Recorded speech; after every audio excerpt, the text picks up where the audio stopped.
አብ ወወልድ ወመንፈስ ቅዱስ አሐዱ አምላክ አሜን። ዝኸበሩ ሊቀ ስዩማን ቀሲስ ተከስተ፣ ዝኸበሩ ዲያቆናት ናይ ደብርና ሰንበት ትምህርት ቤት ምእመናን ወምእመናት በእግዚአብሔር ሽም ከመይ ሓዲራትኩም? ከመይ ቀኒኻትኩም? አምላከ ቅዱሳን እግዚአብሔር እዛ መዓልቲ እዚኣ እዛ ዕለት እዚኣ ባሪኹ ቀዲሱ ሂቡ ኣብዚ ቅዱስ ስፍሩ በዚህ መልክዑ እግዚአብሔር ይመስገን እንዳበልና ሽሙ ክንፅውዕ ክብሪ ክንወርስ ክነመስግኖ ስለ ዝዓደመና ስለ ዝፀውዐና ሽሙ ንዘላለም ተመስገነ ይሁን። እንኳን ንዓብይ ጾም ቅበላ ወይ ደግሞ ድራር ጾም ብሰላም ኣብፅሐኩም ኣብፅሐና። ልማዓንቲ ቅበላ ዝበሃል ድራር ጾም ድራር ጾም እያ ትበሃልና ናው ድራር ጾም ሓዝዋ እንኳን ንድራር ጾም ኣብፅሐና።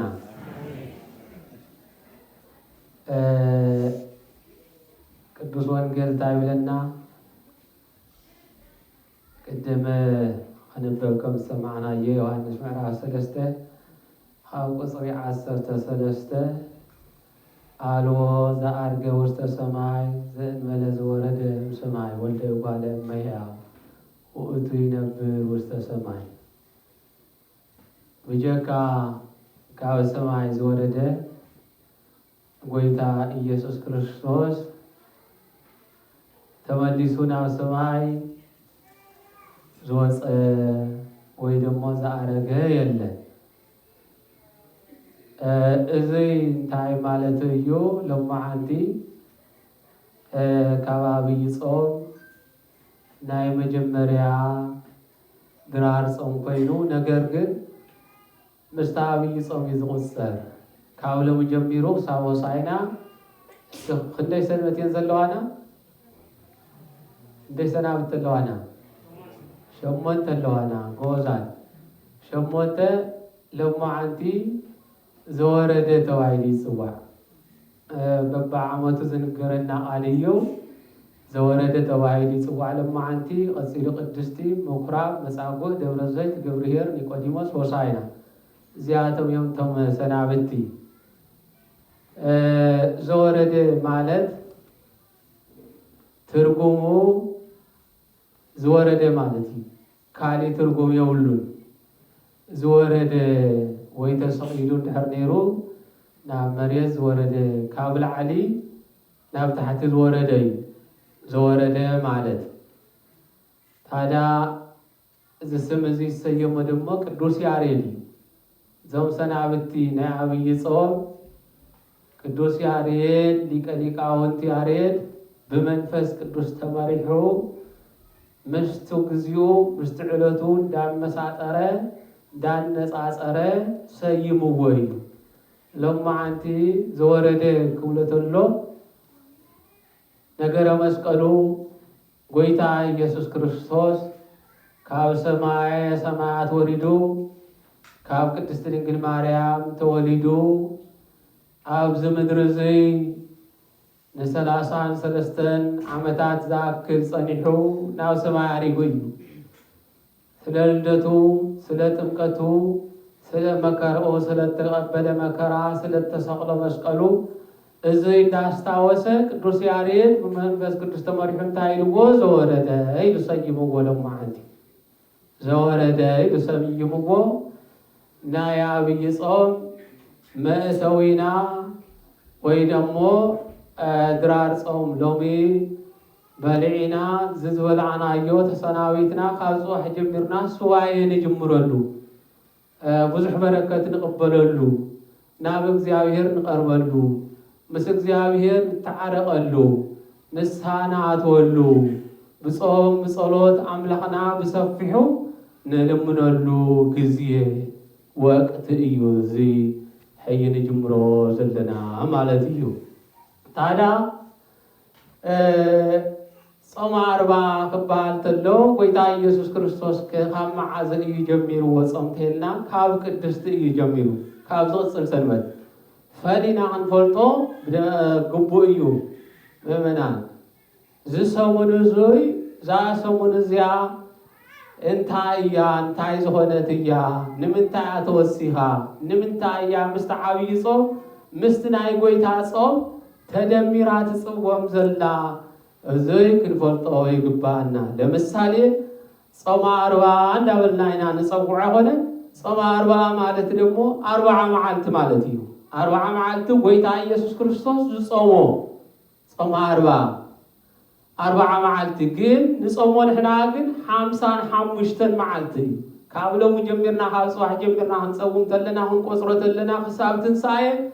55 መዓልቲ ይኸውን። ተን 15 ካበይ መጽአን እታ ሰሙን ናይ መጨረሻ ሕማማት ጎይታ ኢየሱስ ክርስቶስ በሰፊሑ ነገረ መስቀሉ ዝንገረሉ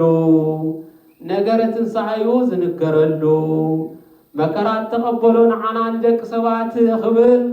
ዝሕሰበሉ ብስግዳን ብጾም ብጸሎት እግዚአብሔርን ኣምልኾትና ንፍጽመሉ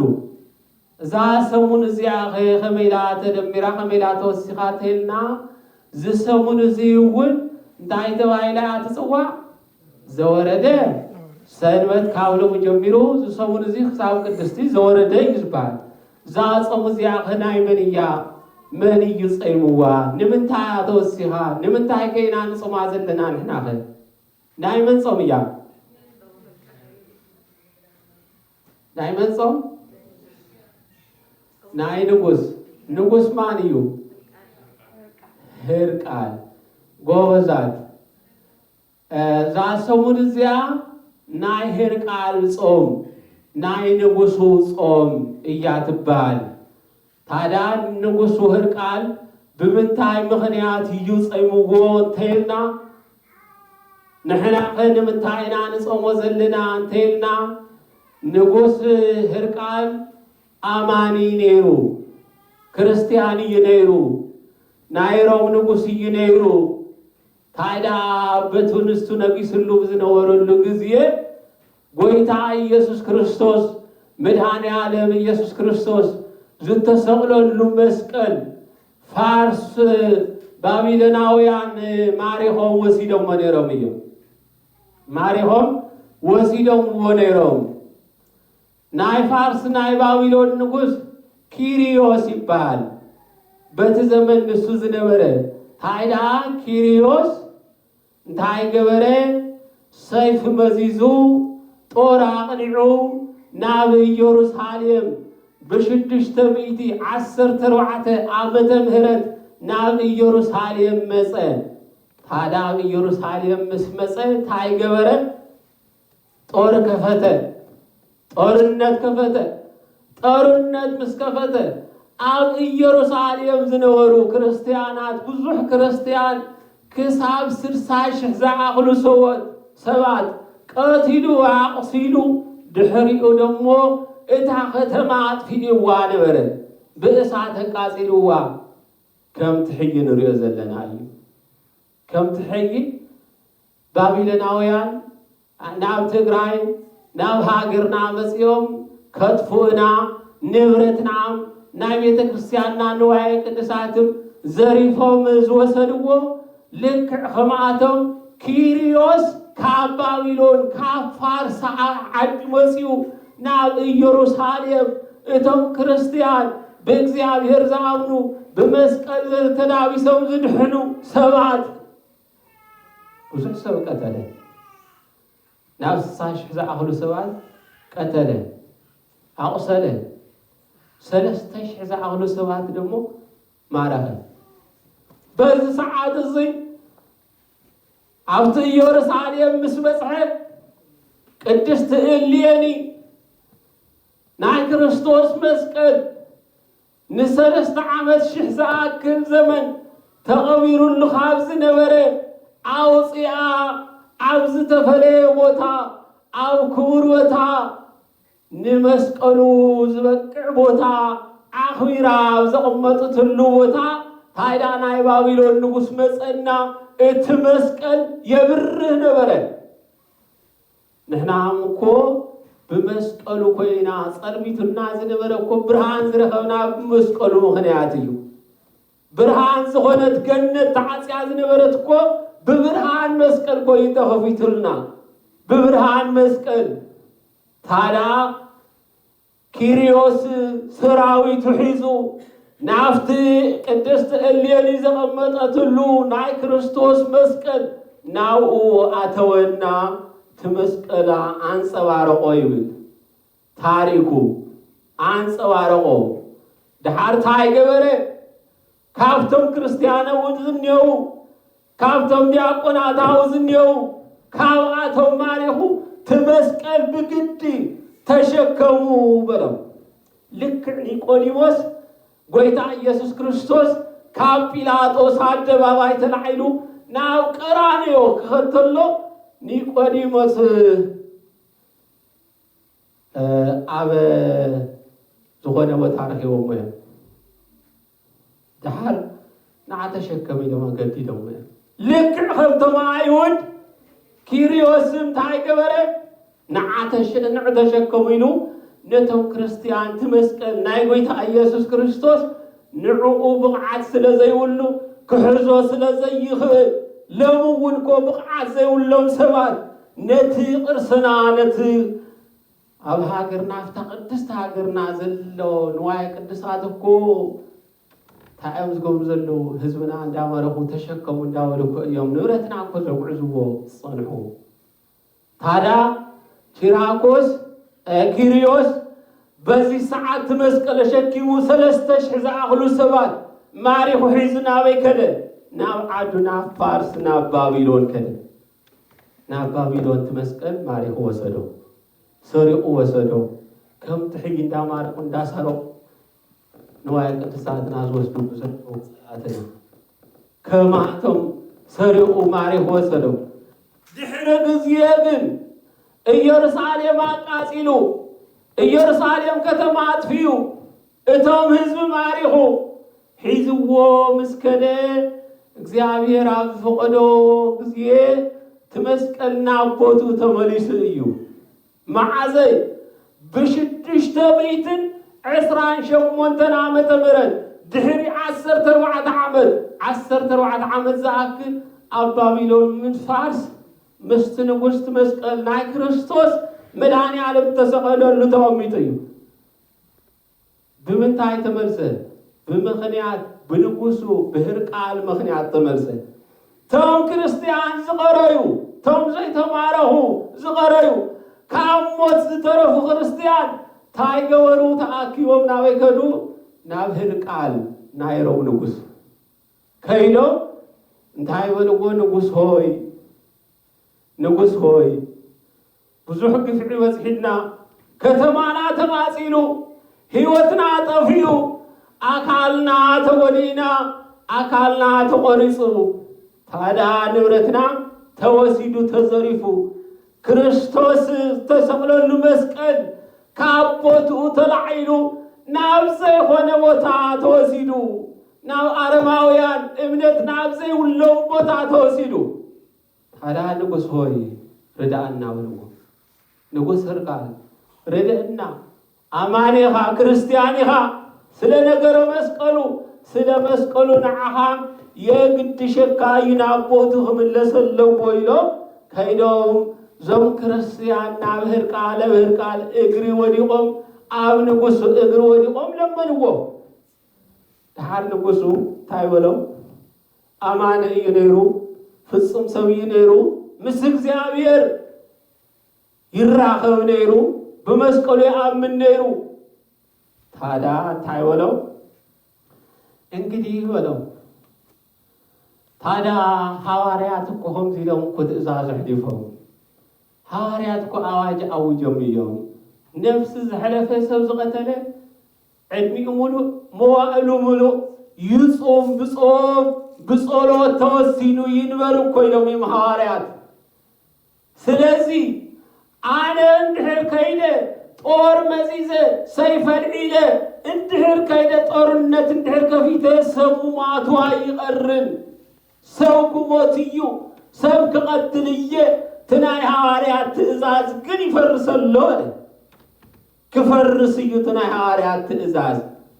ድሕሪኡ እንታይ ብልዎም ንሳቶም ተማኸሩ ተማኺሮም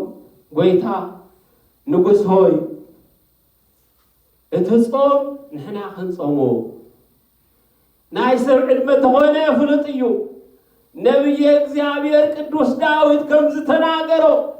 ወመዋዕለ ዓመት ይነስዋ ክራማት እመሰበዛ 80 ወፈድፋደሰ ጻይር ወህማም ነቢይ ቅዱስ ዳዊት መዝሙር 9 ቁጽሪ 10 ታይብል ናይ ሰብ ዕድሜ 70 እዩ እንተወዝሕታ ተወሲቑ 80 እዩ ካውን ላዕል እንድሕር ከይዱ ግን ኣይኸውን ናይ ሕማም መናኸርያ እዩ ዝኸውን ሕሙም እዩ ዝኸውን በርጥዕና ዘለዎ ሰብ ይኾንን መብዛሕትኡ ካውን ላዕል ዕድመ ዘለዎ ዕድመ ዝጨመረ ሰብ ጎነይ ሕቆይ ብርከይ ርእሰይ እዚኣቶም እዮም ዝመፁ ሓዳ ናይ ሰብ ዕድመ ናትካ ዕድመ ብ70 ንገምቶ ብኡ ገሚቶም እንታይ ገበሩ በዓልና ክንጾሞ ኢና ኢሎም ጾም ጀመሩ ናይ መን ጾም ናይ ህርቃል ጾም ጾሙ እዛ ሰሙን እዚኣ ናይ ህርቃል ጾም ድሓርቶም ሰባት ክንደይ መዓልቲ በፅሖም ሰሙን ንኩሎም እዛ 70-80 ዓመት ተኻፊሎም ሰሙን ጾምዋ ነዚ እዩ ሰሙን ናይ ህርቃል ጾም ንጾሞ ዘለና ድሕሪኡ ኸ ንጉስ ህርቃል በቲ ዝለመንዎ በቲ ዝነገርዎ በዚ ተሓሳሰብዎ መንገዲ ህርቃል እንታይ ገበረ ሰይፉ መዘዘ ሰይፉ አቅንዐ ወታደር አዘጋጀወ ናበይ ከደ ናብ ባቢሎን ናብ ፋርስ ናብ ኪሪዮስ ንጉስ ኸደ እቲ መስቀል ናብ ቦቱ ክምለስ ኣለዎ በለ ቶም ክርስቲያንም ቶም ዝለመንዎም ደስ በሎም ብደስታ ተላዒሉ ኸደ ሓይሊ እግዚአብሔር አቀዲሙ ኸደ ሓይሊ እግዚአብሔር አቀዲሙ ልክዕ እንደ ዳዊት በጎልያድ ዘመን ጎልያድ ታይዝ ገበር አና ሓያል ይበለ ናይ ጦር ልምደለኒ በለ ግን ናይ እግዚአብሔር ሓይሊ ግን አብዝዋሉ የለን ሓይሉ ተመክሖ ብቻ መን ይዝስዕረን እንዳበለ እንዳሃለወ ዳዊት ግን በጦር እንኳ አይኮነ ዝቀተለው ብእምኒ በዋንጭፍ ሓይሊ እግዚአብሔር ያኔ የምስኡ ሓይሊ እግዚአብሔር ዝሓዘን አይሰዓርን አይወድቅን አይመውትን አይጠፍን በእግዚአብሔር ዘአምን በእግዚአብሔር መንገድ ዝጓዓዝ ናይ እግዚአብሔር ሓይሊ ዘቀድም አይጠፍን ከትፈካ እንኳ ተሐሰበ ናይ መን ሓይሊ ለምሱ ናይ እግዚአብሔር ሓይሊ ናይ መን ሓይሊ ለምሳና ናይ እግዚአብሔር ሓይሊ ሰባት እኮ ከጥፉና እኮ ተላዒሎም ነይሮም ሰባት እኮ ታሪክናም ከጥፉ እኮ ተላዒሎም ነይሮም ብናይ መን ሓይሊ ጸኒሕና ብናይ እግዚአብሔር ሓይሊ ጸናሕና ንጉሱ ህርቃል ብናይ እግዚአብሔር ሓይሊ ብእግዚአብሔር ተመኪሑ ናብ ባቢሎን ናብ ፋርስ ኸደ ጦር መዘዘ ሰይፍ አልዐለ ወታደር አዘጋጀወ ድሕሪኡ ኸይዱ ጦርነት ጀመረ ታዲያ ናይ ባቢሎን ንጉስ ግን እምነት የብሉን በእምነት ተማሪኹ ዘይኮነ መስቀሉ ዘምጾ ማሪኹ እየምጽእዎ የድሕን ይፍወስ ኢሉ ዘይኣመነሉ መስቀል ኣምጽኡ ግን ኣብ ዝኾነ ቦታ ኣቕሚጥዎ ማሪኹ ኣምጽእዎ ንምንታይ ናይ ሰብ ታሪክ ስለ ዝኾነ ድሕሪኡ ግን ንጉሱ ተላዒሉ ጦርነት ምስ ጀመረ በእግዚአብሔር ሓይሊ ታገበረ አሸነፈ ባቢሎናውያን አጥፊው ንጉሱ ማጥፊው ናይ ባቢሎን ከተማ አቃጺሉ ድሕሪ ታገበረ እቲ መስቀል ዘለዎ ቦታ ምድላይ ጀመረ ልክ እንደ ቅድስት እሌኒ እኮ ኢየሩሳሌም ከይዳ መስቀሉ ኣብ ዘለዎ ደለየ ታዲያ ማነ መለከታ ኪራኮስ በሃል አረጋዊ ሽማግሌ ታሪክ ዝፈልጥ ሰብ መስቀሉማ ኮዚ ዝበለይ ተቀቢሩ ዘሎ ታዳ ዕጣን ዓጢንኪ እንጨት ሰብሲብኪ ዕጣን ወሲኽኪ ዕጣን ከመልክተኪ እዩ ብእግዚአብሔር ፈቃደላ ልክ ንጉሱ ሕርቃልም አበ ባቢሎን ከይዱ መስቀሉ ምድላይ ጀመረ ማን ነገሮ ካፍተን ዝተማረኻ ካብአትን ሓንቲ ብላቴና ትመስቀል ክቕመጥ ተሎ ለካ ሪአቶላ ድሓር አርአየቶ እዩ ዘለዎ ያርአቶ ድሕሪኡ ንጉስ ሕርቃል ትመስቀል ተሸኪሙና ይመለሶ ናብ ዝነበረ ቦታ ወሰዶ ናብ ዝነበረ ቦታ ወሲዶ አመጦ ብኽብሪ አመጦ እዚ ርእሲ ጌርና ኢና ንሕና እውን ንጾሞ ዘለና ዝሰሙን እዙይ ከምቲ ሕርቃል ድል ዝቐንዖ ዘሸነፈ ንሕና እውን ዝጾሙ ዝጸሙና ናይ ዲያብሎስ ሓይሊ ክነሽንፍ ኢና ኢልና ኢና ንጾሞ አቦታትና በዚ መልክዑ እዮም ምስ ኣብይ ጾመታ ሒዞም ክጽዎም ገይሮምልና ንሄው ማለት እዩ እዚ እዩ ምስጢሩ ናይ ሎሚ እግዚአብሔር አምላክ ኩላና ይሁን ንጅምሮ ጾሞም ናይ በረከት ጾም ይግበረልና ኩላና በጥንቃቄ ንጾም በመናን ኩላና በጥንቃቄ ንጾም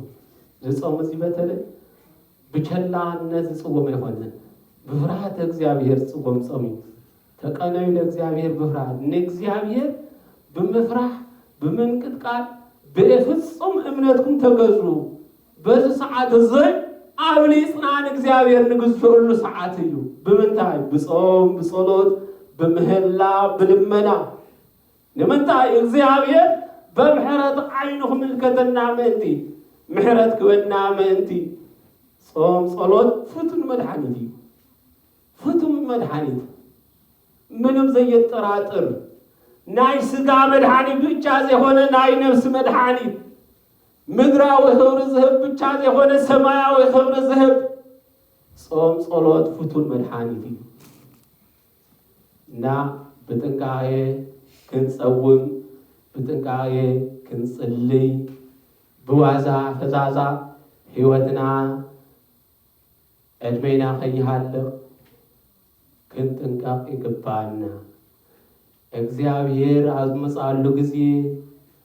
ተጸውም ደኔርካ ተጽልይ ዶኔርካ ሱባኤ ደትሕዝኔርካ ንሳዶ አቲኻ ንዓይ ይቅርታ ተጠይቅካኒ እዚያቶም የመቅን መግዚአብሔር ጥያቄ ድሓር ክትጠይቀና እንተሎ አይጸምኩን ንምንታይ ናይ ስራሕ ጸባይ አሸጋሪ ነይሩ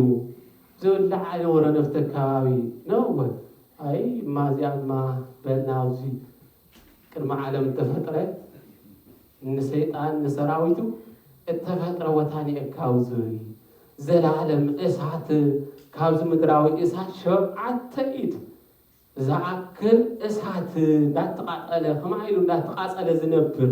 መዛሕል መጥፍእ ዘይብሉ በልናኡ ኺድ ምስቲ ጋስ ስቴሽን ተሰርሖ ነበርካ ወይ ደሞ ምስቲ ምግበይ ነበረና ከባቢ ዝበልካዮ እዚ እዩ ቦቱ ናቱ ታዳ እወይ ጸውም ነይረ ምግቢ ናይ ባዕለይ እንዳዘጋጀሁ ምስርሐይ እናሰርሐሁ ጎይታ ሆይ ጸውምና ዓበልና የማን ቅድመ ዓለም ተፈጥረት መንግስተ ሰማያት ካብዝ ምድራዊ ብርሃን ንላዕሊ ብርሃን ዝኾነት መንግስተ ሰማያት ጭንቀት ዘይብላ ሁሉ ጊዜ በደስታ ቅዱሳን ጻድቃን ዝነብሩላ ቦታ ናይ ክብሪ ልብስ ለቢስካ ናይ ክብሪ ጫማ ጌርካ ናይ ክብሪ አክሊል ደፊኻ ንዓውዚ ተቐመጥ ምስ ቅዱሳን መላእክት አየን ዝሕሸየን እዩ የማንያ እግዚአብሔር እስኩላና ይሁን ስለዝነበረና ጊዜ እግዚአብሔር ተመስገነ ይሁን እዚ ተለያህለንዩ ሰማዕናዮ ልብና ሕድረና ዝተናገርናዮ ቀለም ዝረገጽናዮ ለምለም ይግበረልና ንሃገርና ሰላም ይወርደልና ጾምና ናይ በረከት ጾም ይግበረልና ኣብ ታሕታይ እውን ጉባኤ ኣለና ይመስለና ወይና ጉባኤ ክንሳተፍ ኢና እግዚአብሔር እስኩላና ይሁን